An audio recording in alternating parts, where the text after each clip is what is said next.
રોઈના હું રોવા જાય. જય જવાન, જય જવાન, જય જવાન. આભાર મિત્રો. અદાણી કંપનીએ ઝાડ બિસાવી, ઝાડ.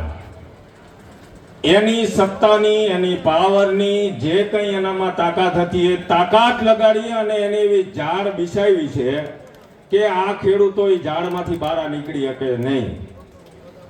પણ આ ગુજરાતનો ખેડૂત છે, આ જેતપુરનો ખેડૂત છે, આ મોરબીનો ખેડૂત છે, તે જેમ નક્કી કરેલું છે એમ અમે પણ ગાંઠ બાંધી લીધી છે કે સરફરોશી की तमन्ना अब हमारे दिल में है, देखना है जोर कितना बाजुए कातिल में है. હવે જોઈ લઈ કે ભાઈ પરિણામ ક્યાં સુધી તમે નથી અમને આપી શકતા.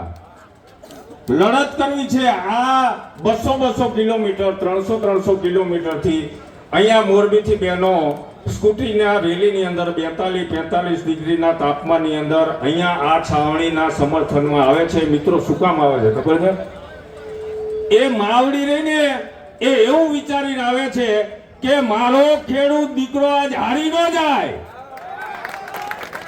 એ બેન જે આવે છે ને, ઈ બેન ઈ વિચારીને આવે છે કે મારો ખેડૂત વિરોધીઓ ની આજ હારી ન જાય. 15 વર્ષની ને 10 વર્ષની દીકરી રહી આ સમર્થન કરવા છાવણીને આવે છે મિત્રો. તો એ વિચારીને આવે છે કે મારો ખેડૂત બાપ આજ હારી ન જાય. અને આ લડાઈ લડી છીએ આપણે, તો એ બહેનોને પણ એટલું એવું થાય છે કે આ ભાઈઓના સમર્થનની અંદર આપણે જઈએ અને આપણે સાહેબ માગીશું. એક તળાવ ભર્યું હોય એની અંદરથી એક બાલટી જેટલું લેવાનું ને એટલું જ માગીશું. આના જે નિયમો છે એ આ છાવણીની અંદર બેઠા અને એની જે સમિતિ હશે ને, જે લોકો છેલ્લા 1.5-2 મહિનાથી એ લોકોએ ખૂબ અભ્યાસ કરી લીધો હશે, અભ્યાસ કરવાના અંતે એ લોકોએ 5-6 મુદ્દા એમને કીધું. આપણી માંગણી કઈ મોટી છે નહીં, છે મોટી.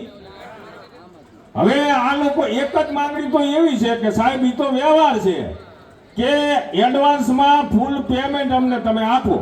આ એક તો વ્યવહાર છે. હવે કોઈ કરિયાણાની દુકાને આપણે જઈ અને એને એમ કહી કે ભાઈ મને તમે 1.5 કિલો ખાંડ આપો, તો એ પેલા ખાંડના પૈસા લીધા વગર આપણને આપશે ખાંડ?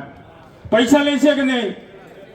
હવે આ ઈ તો વાત જાઓ દો. એને કરતા એમ કે 500 ગ્રામ પેલા આપણે એને કહી કે ભાઈ 500 ગ્રામ અમે વાપરી નાખી, પછી 500 ના પૈસા આપશું, પછી બીજા 500 ગ્રામ વાપરી નાખી, બીજા પૈસા આપશું, ત્રીજું 500 વાપરું, ત્રીજાના પૈસા આવતું, કોઈ આપણને આપશે?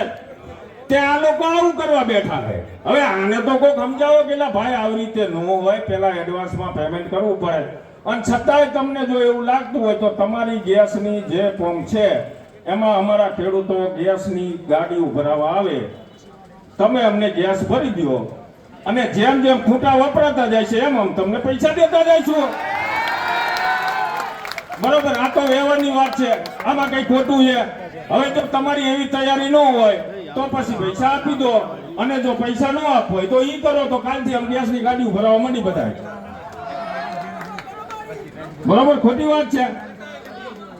અરે સાહેબ, આ દેશના ખેડૂતે, આ ગુજરાતના ખેડૂતે, આ મોરબીના ખેડૂતે, આ જેતપુરના ખેડૂતે જે આવ્યો, જેવો આવ્યો, કોઈ નાત જાતમાં 9 મહિના અને તમને પાયટે બેવારીને પૂજન કર્યા, તમને ખંભે બેવારીને માન અને સન્માન આપ્યું.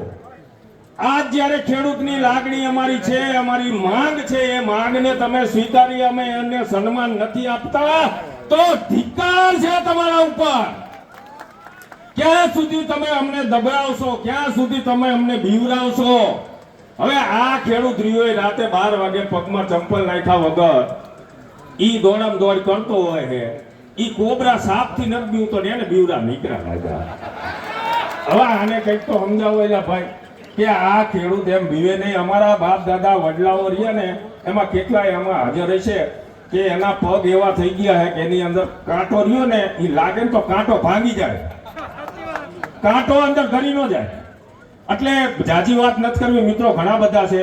ટૂંકમાં આપણે એ લોકોને એટલી જ અહીંથી હું રાડ પાડીને કહું છું, કાન ખોલીને સાંભળી લેજો.